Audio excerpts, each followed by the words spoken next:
Kenapa harus bermanhaj salaf? Mengapa harus bermanhaj salaf? Karena kita diperintahkan untuk mengikuti para sahabat.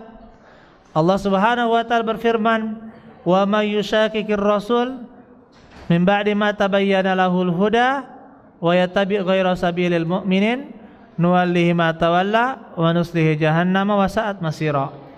Barang siapa yang menyelisihi Rasul setelah jelas baginya petunjuk dan mengikuti jalan selain jalan orang-orang yang beriman, nuwallihi ma tawalla, maka kami biarkan dia kepada kesesatannya dan kami masukkan dia ke dalam neraka, dan ini seburuk-buruk tempat kembali. Jadi ini perintah dari Allah untuk mengikuti jalan orang-orang yang beriman.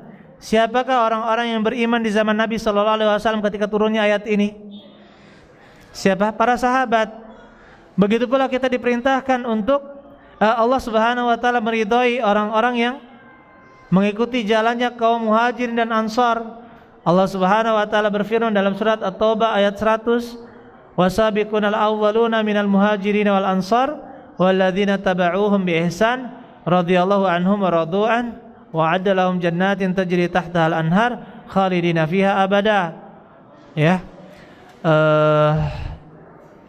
Orang-orang yang pertama kali masuk ke dalam agama Islam dari kalangan Muhajirin dan Ansar, dan orang-orang yang mengikuti mereka dengan baik. Coba yang ketiga siapa? Orang-orang yang mengikuti mereka dengan baik. Allah ridho terhadap mereka dan mereka pun ridho terhadap Allah. Inilah alasan mengapa kita mengikuti manhaj salaf.